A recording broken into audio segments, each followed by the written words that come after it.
No livro de Romanos, Paulo escrevendo uma carta para a igreja de Roma, que todo mundo conhece, que é Romanos capítulo 12, versículo 1, diz assim a palavra do Senhor: portanto, rogo-vos, irmãos, pela compaixão de Deus, que apresentei os vossos corpos como sacrifício vivo, santo e agradável a Deus, que é o vosso culto racional.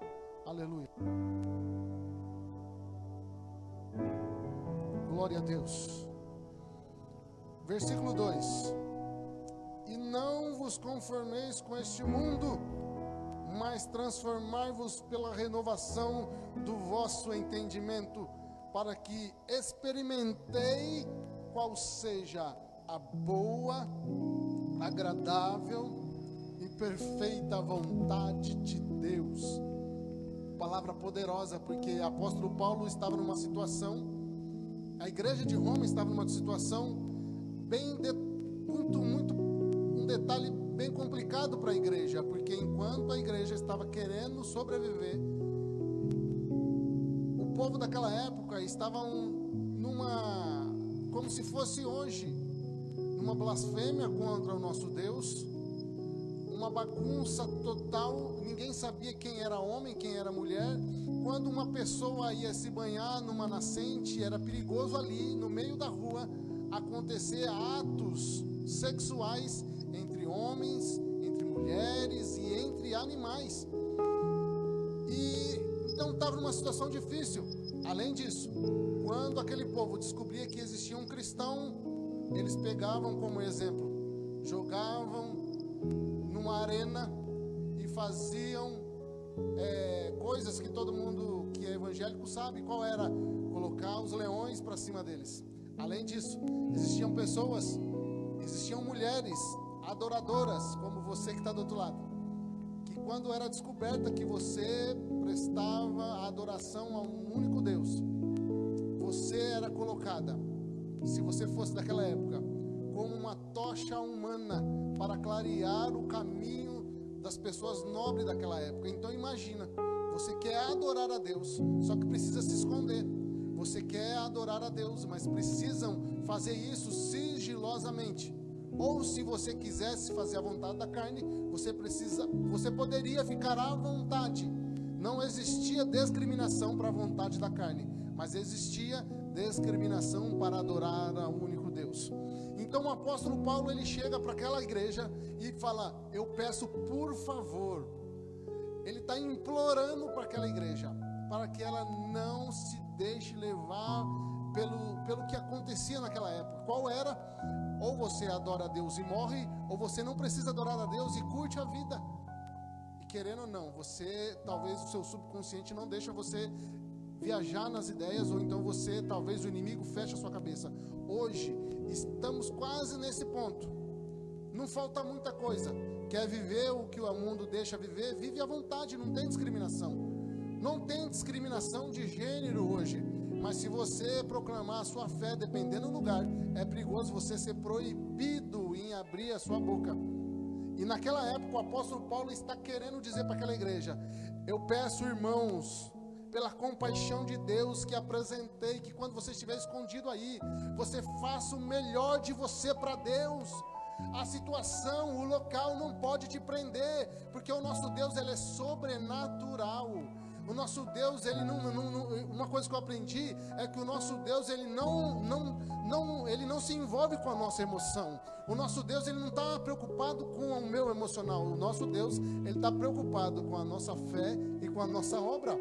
Nós humanos vivemos o emocional, e Deus está preocupado com o que eu vou fazer para fazer a obra dele. É simples. Então naquela época o apóstolo Paulo estava preocupado. Aí eu estudando a Bíblia há muito tempo atrás, eu fui pegar algumas coisas de exemplo.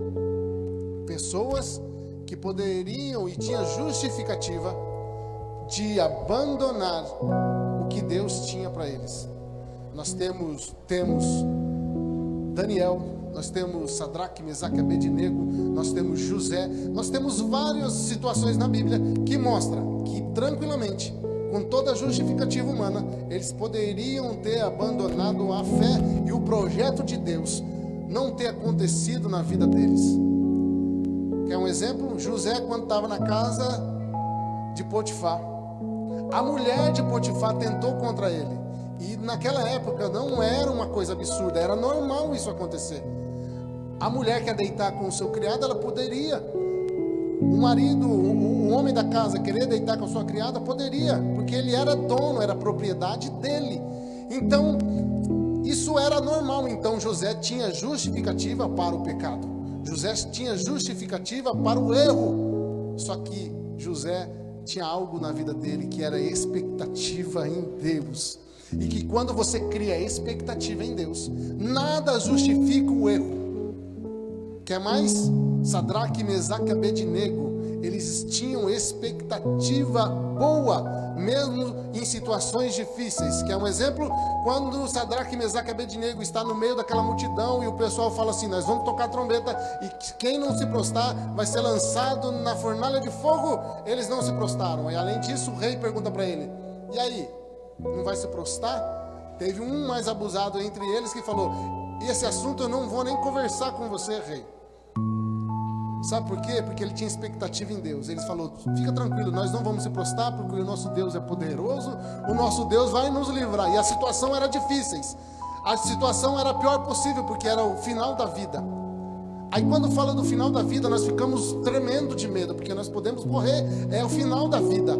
Aí nós vai para Paulo, nós vai para o seu xará. Paulo fala assim, ele começa a explicar que Deus é soberano, que Deus é isso, e que Deus... E chega uma hora que ele começa a falar da vida com Deus, que chega uma hora que tem uma hora que ele fica meio perdido. Sabe por quê, Paulo? Porque o apóstolo Paulo, ele fala: opa, mas vida com Deus, mas como que eu vou viver com Deus? Então é melhor eu morrer, porque para mim é ganho. Nós conseguimos entender como que Paulo chega uma hora que ele fala vida, só que ele chega a vida, não, para mim ter vida com Deus, eu prefiro morrer. Então imagina, aqueles três estavam numa situação de vida ou morte, mas ele preferiu em confiar e criar expectativa. E o que eu tenho para falar para você é que não importa o cenário que nós estamos vivendo, pode ser o pior possível ou pode ser o melhor possível, mas por exemplo, se você estiver no pior cenário possível, o desemprego bateu na tua casa, um filho seu morreu por causa dessa Covid, ou sei lá o que está acontecendo na tua casa, cria expectativa em Deus. Ele é tão poderoso que ele nunca falhou. Ele é tão poderoso que ele chegou sempre na hora exata. Todo mundo estava esperando o sepultamento, ou até fizeram o sepultamento de Lázaro, estava fedendo, mas Deus é tão bom que enviou o seu Filho Jesus Cristo no momento certo, na hora certa, e fez o que tinha que fazer, porque historicamente 3 dias poderia ressuscitar, 3 dias poderia ter acontecido algum engano, porque naquela época era normal ter uma enfermidade que apagava todo o sentido, e a pessoa talvez depois de 3 dias ele só voltava.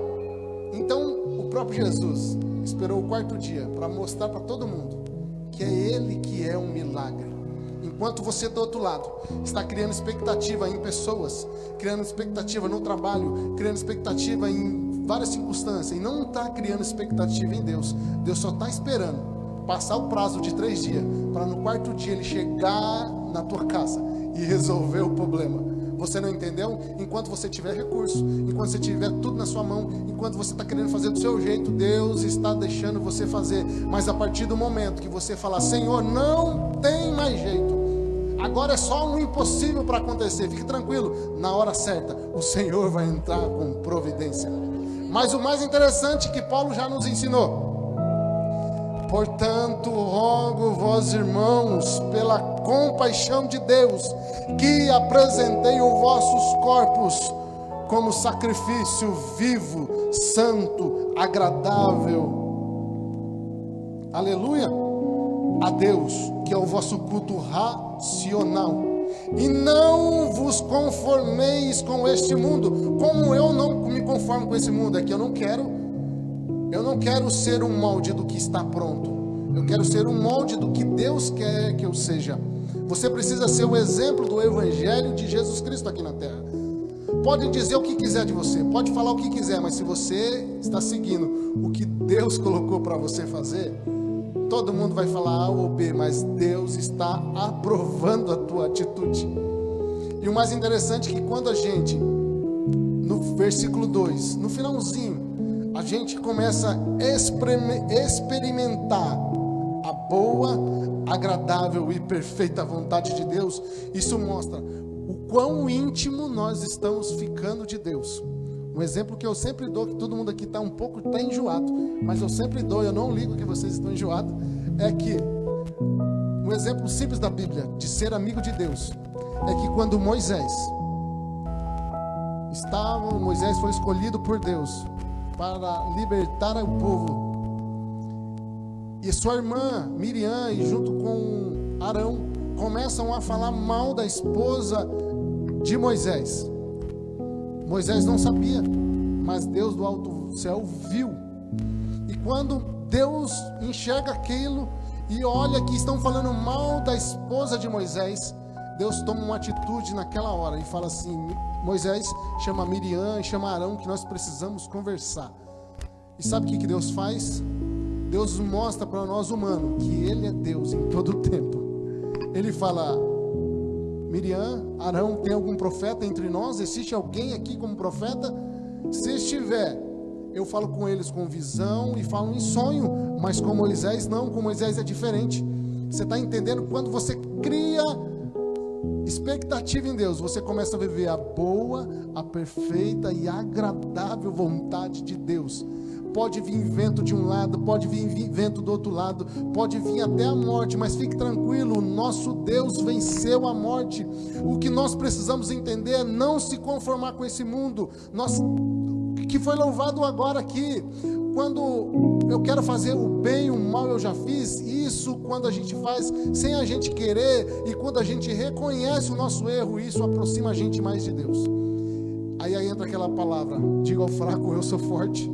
Nós sempre precisamos dizer para nós mesmos, no momento da nossa falha: eu não vou falhar mais, eu sou forte, eu não posso falhar mais. Mas o meu subconsciente precisa sempre lembrar: eu preciso fazer o melhor culto, eu preciso fazer como se fosse o meu último culto, eu preciso apresentar a minha adoração como se fosse a melhor. Eu estou lavando louça e adorando a Deus como se fosse a última vez que eu estou lavando a louça e adorando a Deus. Você não precisa estar trancado em quatro paredes aqui dentro da igreja, você não precisa estar em um templo, não. Você precisa entender que nós somos o templo do Espírito Santo, e quando nós entendemos isso, nós conseguimos ver espiritualmente, o véu se rasgou e nós conseguimos ver o Cristo assentado à direita de Deus Pai, com os braços abertos e falando: isso, meu filho, adore em meio à circunstância, adore em meio à dor, adore. Se você ore um pouco mais, se você jejue um pouco mais. E eu vou te falar, Deus não está nem aí preocupado com a sua emoção.